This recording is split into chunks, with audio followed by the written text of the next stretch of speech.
बिस्मिल्लाहिर्रहमानिर्रहीम। अस्सलाम वालेकुम फ्रेंड्स, कैसे हैं आप सब। अल्लाह ताला से उम्मीद करते हैं आप तमाम लोग अपने घरों में खुश व आबाद होंगे। अल्लाह ताला आप सबको यूं ही अपने अपने घरों में हिफ्ज़ व अमान के साथ रखे। इन्हीं नेक दुआओं के साथ आगे बढ़ते हैं वीडियो की जानिब। आज मैं वर्किंग डे व्लॉग लेकर आई हूँ आपके सामने। मैं रूटीन शेयर करूँगी आज एक ही दिन की, मतलब इवनिंग से नाइट तक की, कि बच्चों के साथ, स्कूल गोइंग बच्चों के साथ जो मदर की जो मसरूफ़ियत होती है तो वो क्या होती है। बहुत सी मेरी जो बहनें हैं उनको ये वक्त याद आ जाएगा जो इन्होंने स्पेंड किया और उनके बच्चे बड़े हुए। और जो बाज़ बहनें हैं अक्सर व बेशतर वो भी मेरी तरह इसी रूटीन से गुज़र रही हैं, जो इन्हीं मराहिल से गुज़र रही हैं, तो उनकी भी जो रूटीन है, शेड्यूल है, वो भी इसी तरह का होगा। और जिसकी जो है वो रूटीन मेरे साथ मैच करती है वो लाजमी मुझे कमेंट करके बताएं। जिनकी नहीं भी होती वो भी मुझे कमेंट करके बताएं कि आपकी रूटीन यही है या चेंज है, किस तरह से आप जो है वो टाइम स्पेंड करती हैं। तो बच्चों को पढ़ाना भी, बच्चों का सारा वर्क आप जो है ना वो बाई हैंड यानी ख़ुद से करती हैं, तो किस तरीके से करती हैं। तो मैंने ना इवनिंग स्नैक्स से स्टार्ट कर लिया है। यहाँ पर मैं बना रही थी क्लब सैंडविचेस और वेजिटेबल मैंने सारी कट कर दी है यहाँ पर। तो मैंने सोचा कि मैं यहीं से जो है ना व्लॉग स्टार्ट करती हूँ, क्योंकि बच्चे स्कूल से आ जाते हैं, लंच कर लेते हैं और उसके बाद जो है उनका जो है वो टाइम शुरू हो जाता है मदर्स का। मसरूफ़ियत का टाइम जो है ना वो ये बहुत ज़्यादा होता है, शाम से लेकर रात तक का। तो दिन के वक्त भी मसरूफ़ियत होती है, वो अपने काम काज निपटाने में वक्त गुजर जाता है और बाकी जो है वो घर के काम काज भी और बच्चों के साथ भी जो टाइम स्पेंड करना होता है, इसलिए मसरूफ़ियत जो है वो बहुत ज़्यादा बढ़ जाती है। तो ये क्लब सैंडविचेस के लिए सारी वेजिटेबल्स मैंने कट कर दी हैं। मैंने कैबेज ली थी और इसके अलावा मैंने ली है कैरेट और क्यूकम्बर। अब मैं कट कर रही हूँ। क्यूकम्बर का छिलका उतारना ज़रूरी नहीं है, क्योंकि इतने पतले और बारीक छिलके आ गए, इनको उतारने की ज़रूरत ही नहीं पेश आती। इसके अलावा कॉर्न्स ले लिए थे मैंने, टमाटो ले लिए हैं और इसके अलावा मैंने कैप्सिकम लिया है और अंडे हैं। यहाँ पर हार्ड बॉयल आपने करने हैं और 10 से 12 मिनट में हार्ड बॉयल अंडे तैयार हो जाते हैं। और आपने हाफ़ बॉयल नहीं करने, बिल्कुल हार्ड, बस पानी में आप इनको अच्छी तरह से जोश दें ताकि ये सख्त हो जाएं। तो बस आपने जिस साइज़ में आपने सब्जियां काटी है फ़ाइन चॉप करना है, इसी तरह अंडा भी फ़ाइन चॉप कर लेना है। एक अंडा मैंने हाथ से काट लिया था, तो जो बाकी अंडे हैं वो मेरे पास ये कटर है तो मैंने इसकी मदद से काट लिया। और यहाँ पर सब्जियां हैं, बंद गोभी है, खीरा है और कैप्सिकम है, शिमला मिर्च, टमाटर, कॉर्न्स, गाजर और अंडे। ये तकरीबन 7 आइटम्स बनते हैं। और मेरे पास ब्रेड है, केचप है, चिली सॉस है, केचप नहीं है, मायोनीज़ है। इसके अलावा एक बाउल आपने ले लेना है जिसमें आपने तमाम वेजिटेबल्स को मिक्स करना है। आपने हाफ़ से 1 कप तक जो है ना वो मायोनीज़ ले लेना है, जितना आप रिक्वायर लगता है आपको। तो जितनी मैंने वेजिटेबल्स काटी हैं इनसे हमारे 8 क्लब सैंडविचेस तैयार हो जाते हैं। तो जितनी मैंने जो है ना वो यहाँ पर 1 कप के करीब मायो ली है।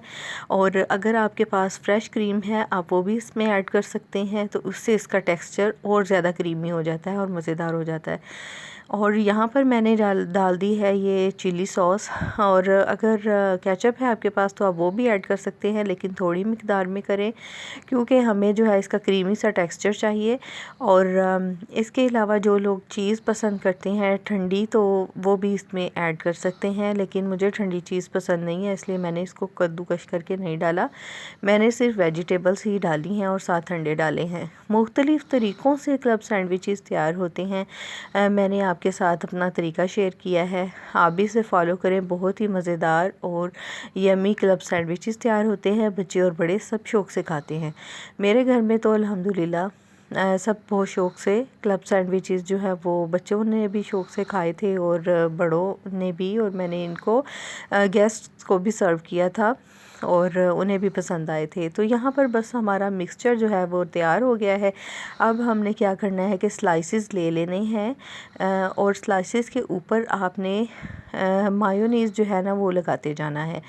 और उसको आपने स्प्रेड कर देना है। तमाम के ऊपर मैंने स्लाइसिस के ऊपर लगा लिए थे मायोनीज़, और इस तरह जिगजैग स्टाइल में लगाए ना तो बहुत अच्छे तरीके से जो स्लाइसिस के ऊपर ना स्प्रेड हो जाती है मायो, या कोई भी स्प्रेड आप लगाते हैं स्लाइसिस के ऊपर तो इस तरीके से बहुत अच्छी लग जाती है, इजीली लग जाती है। और जब मैं ये लगा रही थी तो बच्चे मेरे पास थे, वो भी देख रहे थे और वो कह रहे थे कि मम्मा आप इसके ऊपर एम लिख रही हैं क्योंकि आपका चैनल का नेम जो है वो एम से स्टार्ट होता है लेकिन उस वक़्त मेरे जहन में बिल्कुल भी नहीं था और ना ही मैंने इस जो है वो सोच को जहन में रखे इसके ऊपर इस तरह से क्या जो है वो मायो लगाई। लेकिन बच्चे जो हैं वो ऑब्ज़र्व करते हैं और बस ये देखें बटर नाइफ़ के साथ मैंने इसको अच्छे तरीके से स्प्रेड कर लिया। बटर नाइफ़ से बहुत अच्छे तरीके से स्प्रेड हो जाती है क्योंकि बटर नाइफ़ जो होती है वो शार्प आगे से नहीं होती और इसके जो आगे से एजेस होते हैं वो जिगजैग होते हैं, तो बहुत अच्छे तरीके से जो है ना स्लाइसिस के ऊपर आपकी मायोनीज़ जो है ये ऊपर लग जाती है। या जो भी आप स्प्रेड वगैरह लगाना चाहें बटर तो के लिए तो बटर नाइफ़ डेफिनेटली होती ही है। और फिर उसके बाद मायो लगा के आपने एक स्लाइस लेना है और उसके ऊपर आपने ये जो मिक्सचर आपने बनाया है वेजिटेबल्स का ये भी आप इसके ऊपर लगा दें। हाँ, एक और बात, अगर आपके पास चिकन है तो वो आप डिशे उसके बॉईल करके चिकन ब्रेस्ट के तो या बोटी भी है तो उसको भी आप हड्डियों से अलग करके उसको बॉईल कर लें और हड्डियों से अलग करके उसके बारीक बारीक रेशे करके आप इस मिक्सचर में ऐड कर सकते हैं। होता तो इसमें जो है वो चिकन भी इसका एक जुज़ है, लेकिन इस वक्त मेरे पास चिकन अवेलेबल नहीं थी और मुझे थोड़ी जल्दी भी थी बनाने की और मेरे पास इतना टाइम नहीं था कि मैं मार्केट से चिकन मंगवाती फिर उसे बॉईल करती। मेरे पास जितनी भी सारी चीज़ें अवेलेबल थी मैंने इन्हीं से ही क्लब सैंडविच बना लिया। और यहाँ से और बाद में जो है वो मेरे पास चिकन था और मैंने इसमें जो है वो एडिशन की है रोल्स बनाने के लिए। तो वो भी मैं अगर रोल्स बनाए ना तो मैं रेसिपी आपके साथ शेयर करूँगी कि इसी को जो है वो आप किस तरह से जो है वो इसमें आप मज़ीद एडिशन करके रोल्स किस तरह से बना सकते हैं इसी मिक्सचर में।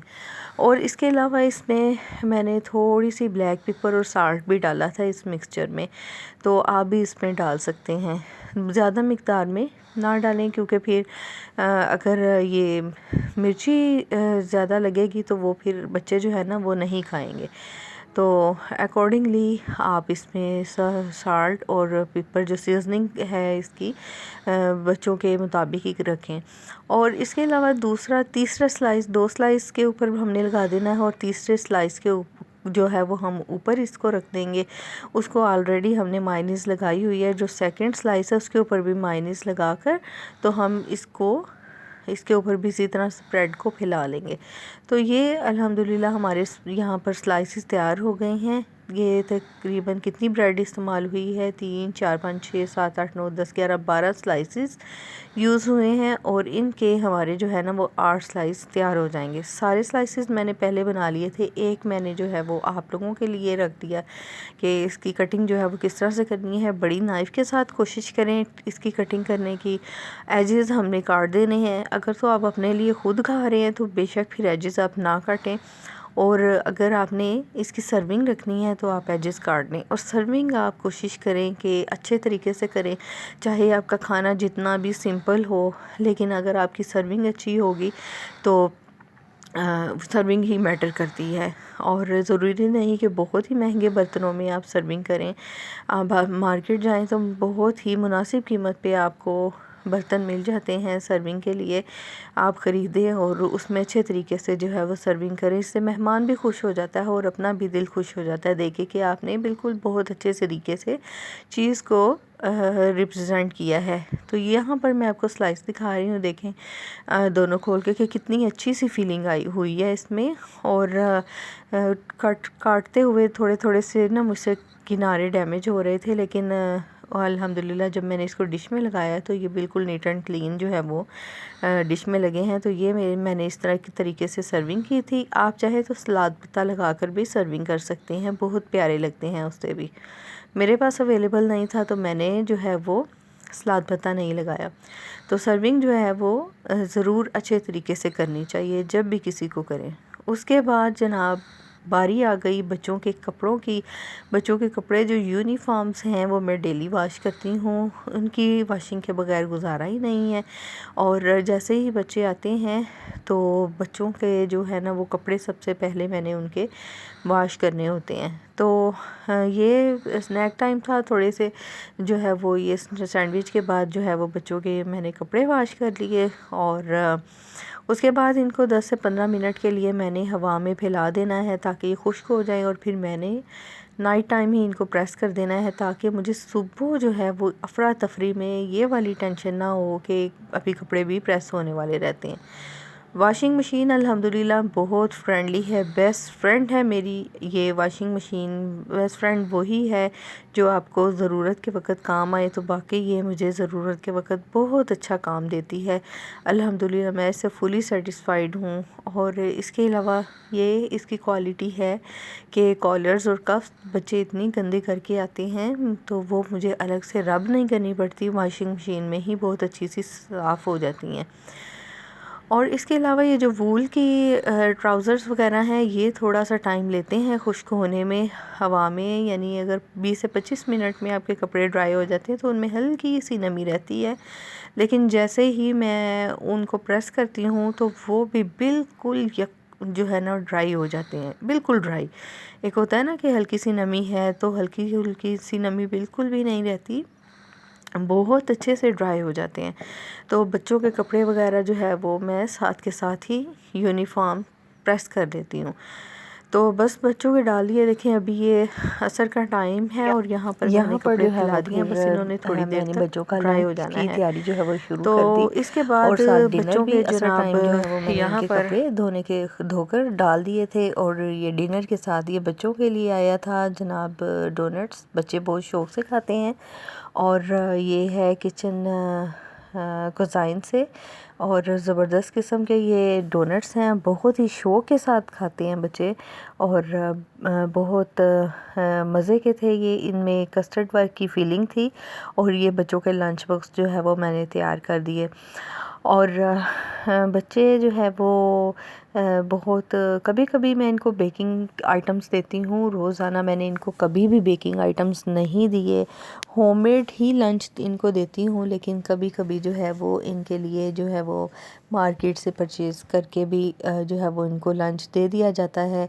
कोई बेकरी आइटम हो गया या इस तरह कोई रोस्ट वगैरह हो गया, तो दोनों चीज़ें आज मैंने इनके लंच में शामिल कर दी थी। ये डोनट्स भी, क्योंकि डोनट्स मीठे हैं, और साथ एक ड्रम स्टिक, तो मोर देन सफिशेंट इनका लंच बॉक्स है ये।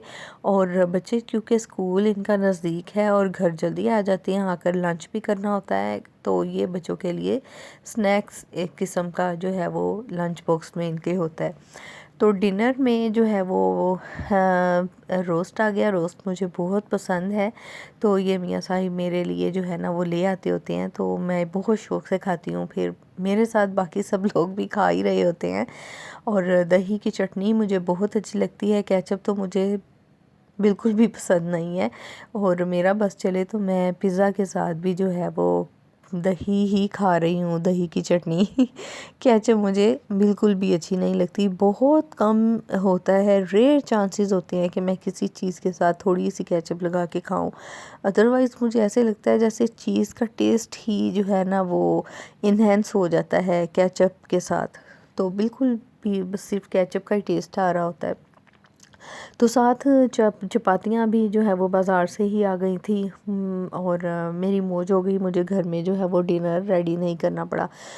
तो जब रोस्ट आ जाता है तो चपातियाँ भी इस बराए नाम ही कोई खा रहा होता है, सब बस जो है वो रोस्ट ही खाकर पेट फुल हो जाता है। तो बहुत मज़ा आया डिनर करने का। और उसके बाद आ गई बारी कपड़ों की। कपड़े जो है वो मैंने बच्चों के यूनिफॉर्म जो है प्रेस किए हैं साथ के साथ ही, और बिल्कुल एकदम से खुश्क हो जाते हैं। और मशीन जो है इसकी क्वालिटी अल्हम्दुलिल्लाह इतनी अच्छी है कि कपड़े जो होते हैं ना वो बिल्कुल ऐसे सीधे के सीधे ही होते हैं, शिकने इनके ऊपर बहुत कम होती हैं।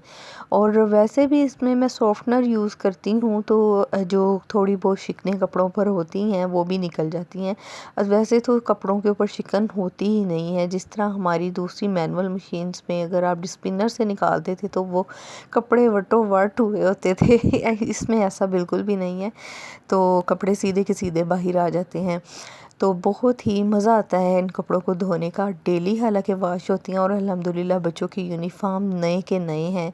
और मुझे तकरीबन 1 माह तो हो गया है मशीन को लिए हुए और इनमें वॉशिंग करते हुए। तो जितना मैं इनको पहले बच्चों के कपड़े हैंड वॉश करती थी, मेरी कोशिश होती थी कि मैं मशीन में ना डालूं और इनके कपड़े हैंड वॉश करूं ताकि इनकी शर्ट्स के कलर डैमेज ना हो। लेकिन फिर जब मैंने ये फ्रंट लोड ली है तो मेरी ज़िंदगी बहुत पुरसकून हो गई है। मैं इसके साथ बहुत खुश हूँ, हैप्पी हूँ। और अल्लाह करे कि ये भी मेरे साथ इसी तरह खुशबाश रहे और कभी भी नाराज़ ना हो। आप समझ रहे होंगे कि मैं क्या कहना चाह रही हूँ। तो ये यहाँ पर फिर बच्चों के यूनिफ़ॉर्म प्रेस कर लिए और बच्चों के मैंने रखे हुए हैं 2-2 यूनिफ़ॉर्म, आप चाहें तो 3-3 भी रख सकते हैं।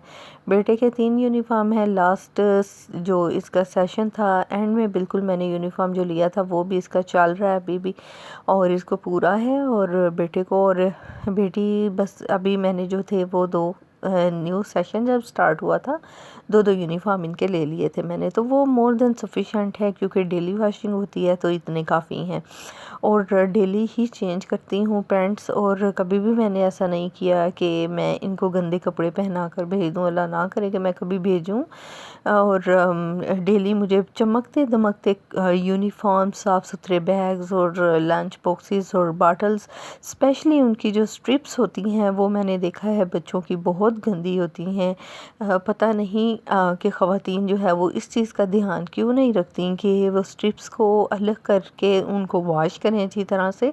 या उन अगर नहीं अलग हो सकती तो फिर भी आप वहीं पे सोप लगा के उसको अच्छी तरह से रब करके जो है वो वॉश करें, क्योंकि डेली यूज़ होते हैं। बच्चों के हाथों में बॉटल्स और वो मैल कुचैल सारी ऊपर लग के यूनिफ़ॉर्म जितना मर्ज़ी चमकता दमकता पहना हो, शूज़ पॉलिश हो, लेकिन अगर गंदी स्ट्रिप्स वाली बॉटल्स हाथ में पकड़ी हूँ तो वो बहुत ही बुरी लगती हैं, बहुत ही गंदी लगती हैं। तो यहाँ पर मैंने यूनिफ़ॉर्म बच्चों के कर लिए हैं प्रेस।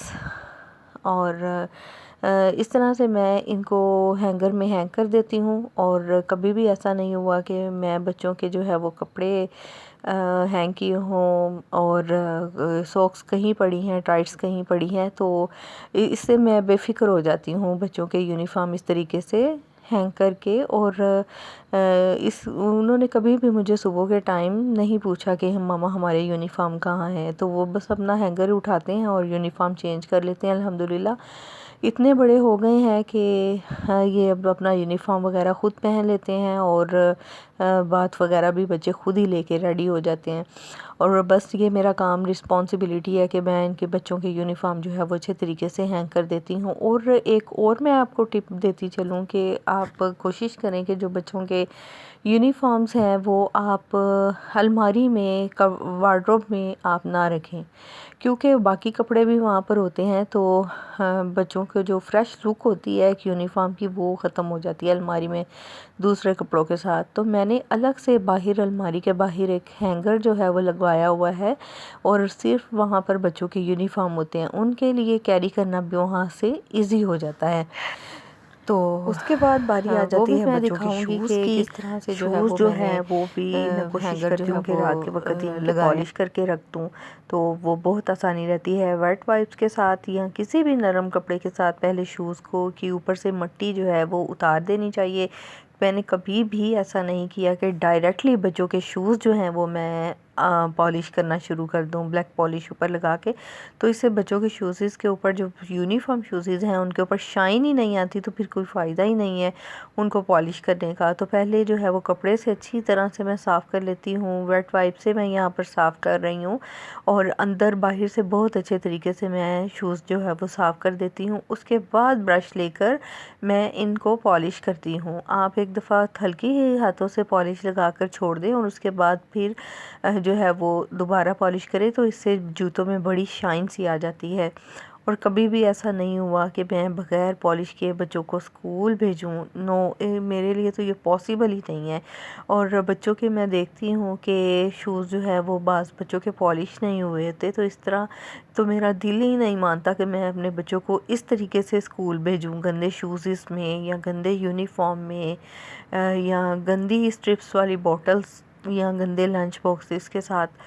तो मेरा कभी भी दिल नहीं मानता। बैग भी थोड़े से मैले हो जाएं तो मुझे फ़ील हो रहा होता है कि यार ये बच्चों ने हाथों में पकड़े हुए हैं तो ये कितने बुरे लग रहे हैं। और मैं जो है ना वो उनको या तो उनकी बुक्स निकाल के वॉश कर देती हूँ और या फिर जो है वो ऊपर से सर्फ़ वाले कपड़े के साथ उनको अच्छी तरह से रब करके साफ़ कर देती हूँ, क्योंकि जो बैग्स होते हैं यूजुअली उनका मटेरियल ऊपर से इसी तरह का ही होता है, पैराशूट टाइप होता है, तो वो बहुत आसानी के साथ साफ़ हो जाते हैं। यकीन करें, मैंने ऐसे भी बच्चों के देखे हैं कि बैग्स का कोई हाल नहीं होता, इतने गंदे बैग्स, दिल को कुछ होता है कि यार इनकी माएँ घरों में क्या करती हैं अगर ये इस तरह बच्चों की जो है वो लुक आफ्टर नहीं कर सकती। यही लुक आफ्टर होती है। और बच्चे को क्या सारा दिन कोई माँ गोद में तो नहीं बिठा के रखती। जो स्कूल गोइंग बच्चे होते हैं, बड़े बच्चे, तो कम से कम स्कूल बैग जो सामने दिखने वाली चीज़ें हैं तो वो गंदी नहीं होनी चाहिए। अंदरूनी सफाई भी बहुत ज़रूरी है, लेकिन जो सामने दिख रही हैं और वो गंदी जो सिर्फ आपको ही नहीं बाकी लोगों को भी दिखाई दे रही हैं, तो वो गंदी कम से कम गंदी नहीं होनी चाहिए। उसका ख़ास ख्याल रखना चाहिए। इससे बच्चे की पर्सनैलिटी पे भी बहुत असर पड़ता है कि ज़ाहिर है आप उनको गंदी चीज़ों का आदी बनाएंगे तो वो गंदे ही रहेंगे, अगर साफ़ चीज़ों का आदी बनाएंगे तो साफ़ ही रहेंगे वो। तो बस यहाँ पर देखें, बच्चों के बैग स्कूल्स जो हैं वो रेडी हो गए हैं अल्हम्दुलिल्लाह। और इतनी सेटिस्फेक्शन होती है जब कंप्लीट आप रात को करके सोएं और सुबह के वक्त आपने सिर्फ बच्चों को जो है वो ब्रेकफास्ट देना होता है, इसके अलावा और कोई काम नहीं। और इस तरह देखें, मैंने यहाँ पर जो है ना वो हैंगर लगवाया हुआ है अलमारी के बाहर और सिर्फ यहाँ पर बच्चों के यूनिफॉर्म्स होते हैं, इसके अलावा कोई चीज़ नहीं होती। और कभी भी मुझे जो है ना इस चीज़ की टेंशन नहीं हुई कि बच्चे मेरे पास, मैं किचन पे ब्रेकफास्ट बना रही हूँ तो वो मेरे पास आ रहे हों कि मम्मा हमारी सॉक किधर है या हमारी टाई किधर है या बेल्ट किधर है। सारी चीज़ें इनकी जो है वो मैंने प्रॉपर सेट करके हैंग की होती हैं। और देखिए यहाँ पर लंच बॉक्सेस भी तैयार हैं, वाटर बॉटल्स। यहीं तक मेरी वीडियो थी, इसी के साथ मुझे दीजिए इजाज़त। टिल द नेक्स्ट वीडियो, अल्लाह हाफिज़।